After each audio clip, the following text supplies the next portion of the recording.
ಕಥಾ ವೈಭವ ನಿಮ್ಮೊಂದಿಗೆ ಆಶ್ರೀ. ಕಥೆಯ ಹೆಸರು ಸಮಸ್ಯೆಗೆ ಉತ್ತರ, ಸಮಸ್ಯೆಗಿಂತ ಎತ್ತರ. ಅರಣ್ಯದ ದೊಡ್ಡ ಮರವೊಂದರ ಪಕ್ಕದಲ್ಲಿ ಒಂದು ಸರೋವರವಿತ್ತು. ಬಹಳ ಸುಂದರವಾಗಿತ್ತು.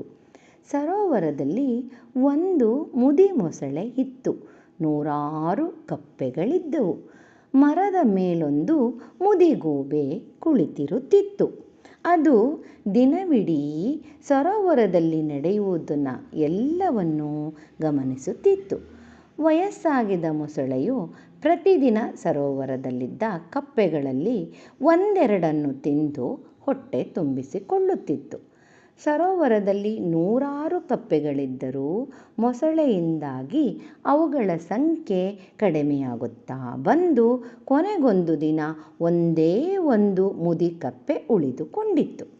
ಅದು ಮರದ ಮೇಲಿದ್ದ ಗೂಬೆಗೆ, ನನ್ನ ಮಕ್ಕಳು, ಮೊಮ್ಮಕ್ಕಳು, ಬಂಧು ಬಳಗದ ಕಪ್ಪೆಗಳನ್ನೆಲ್ಲ ಮೊಸಳೆ ತಿಂದು ಮುಗಿಸಿದೆ.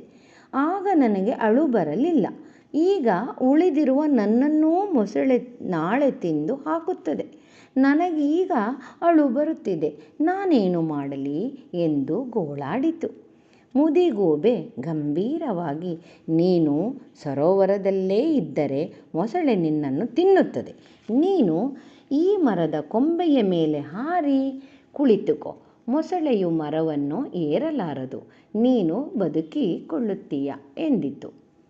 ಕಪ್ಪೆಯು, ನಾನು ಹೆಚ್ಚೆಂದರೆ 4-5 ಅಡಿ ಜಿಗಿಯಬಲ್ಲೆ. 20 ಅಡಿ ಎತ್ತರವಿರುವ ಮರದ ಮೇಲಕ್ಕೆ ಹೇಗೆ ಹಾರಲಿ ಎಂದು ಕೇಳಿತು. ಮುದಿಗೂಬೆಯು, ನಾನು ಅಮೂಲ್ಯವಾದ ಸಲಹೆಗಳನ್ನು ಉಚಿತವಾಗಿ ಕೊಡಬಲ್ಲೆ. ಅದನ್ನು ಆಚರಣೆಗೆ ತರುವುದನ್ನು ಹೇಳಲಾರೆ ಎಂದು ಬಿಟ್ಟಿತು. ಕಪ್ಪೆಯು ದಡದಲ್ಲಿ ಕುಳಿತುಕೊಂಡು ಹಿಂಗಾಲುಗಳನ್ನು ನೆಲಕ್ಕೂರಿ ಮುಂಗಾಲುಗಳನ್ನು ಮೇಲಕ್ಕೆತ್ತಿ ಮರದ ಕಡೆ ಜಿಗಿಯಲು ಪ್ರಯತ್ನಿಸಿತು. ಅದು 4-5 ಬೆರಳುಗಳ ಗಾತ್ರದ ಎತ್ತರಕ್ಕೆ ಮಾತ್ರ ಜಿಗಿಯಲು ಯಶಸ್ವಿಯಾಯಿತು. ಆದರೆ ಅದು ಪ್ರಯತ್ನವನ್ನು ಬಿಡಲಿಲ್ಲ. ವಟರ್ ವಟರ್ ಎನ್ನುತ್ತಾ ಮತ್ತೆ ಮತ್ತೆ ಜಿಗಿಯುವ ಪ್ರಯತ್ನ ಮಾಡುತ್ತಿತ್ತು. ಕಪ್ಪೆ ಮಾಡುತ್ತಿದ್ದ ಸದ್ದು ಕೇಳಿಸಿಕೊಂಡ ಮೊಸಳೆಯು ಕುತೂಹಲದಿಂದ ದಡಕ್ಕೆ ಬಂದು ಕುಳಿತುಕೊಂಡಿತು. ಕಪ್ಪೆಯ ಜಿಗಿದಾಟವನ್ನು ನೋಡಿ ಅದು ಗಟ್ಟಿಯಾಗಿ ನಕ್ಕು ಬಿಟ್ಟಿತು. ನಗುವಿನ ಸದ್ದು ಕೇಳಿದ ಕಪ್ಪೆ ಹಿಂತಿರುಗಿ ನೋಡಿದಾಗ ತನ್ನ ಹಿಂದೆಯೇ ಕುಳಿತಿದ್ದ ಮೊಸಳೆ ಅದಕ್ಕೆ ಕಂಡಿತು. ಅದರ ಪ್ರಾಣಭಯ ಇನ್ನೂ ಹೆಚ್ಚಾಯಿತು. ಅದು ಮತ್ತೂ ಗಟ್ಟಿಯಾದ ಶಬ್ದದೊಂದಿಗೆ ಮೊಸಳೆಯತ್ತಲೇ ಜಿಗಿದಾಗ ಅದು ಮೊಸಳೆಯ ಬೆನ್ನ ಮೇಲೆಯೇ ಹೋಗಿ ಕುಳಿತಿತ್ತು. ಆಗ ಮೊಸಳೆಗೆ ಬೆನ್ನ ಮೇಲೆ ಕುಳಿತಿದ್ದ ಕಪ್ಪೆಯನ್ನು ತಿನ್ನಲು ಸಾಧ್ಯವಿರಲಿಲ್ಲ. ಕಪ್ಪೆ ಸುರಕ್ಷಿತವಾಗಿ ಉಳಿದಿತ್ತು. ಇದನ್ನು ಕಂಡ ಮುದಿಗೂಬೆ, ನನ್ನ ಬಳಿ ಬದುಕಲು ಬೇಕಾದ ಅನೇಕ ಸೂತ್ರಗಳಿವೆ. ಅವುಗಳಿಗೆ ಇಂದು ಹೊಸ ಸೂತ್ರವೊಂದು ಸೇರಿದೆ.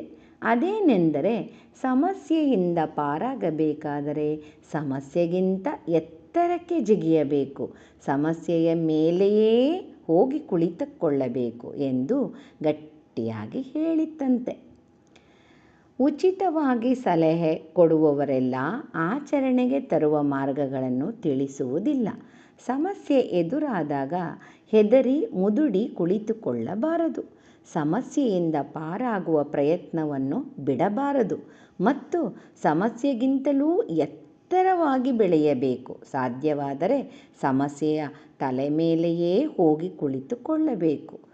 ಕತೆ ಬಹಳ ಸೂಕ್ತವಾಗಿದೆ ಅಲ್ಲವಾ? ಕತೆ ಹೇಳೋಣ, ಕೇಳೋಣ, ಎಲ್ಲರೊಂದಿಗೆ ಹಂಚಿಕೊಳ್ಳೋಣ. ಮತ್ತೊಮ್ಮೆ ಕಥಾ ಸಂಭ್ರಮದೊಂದಿಗೆ, ಕಥಾ ವೈಭವದೊಂದಿಗೆ. ಆಶ್ರೀ.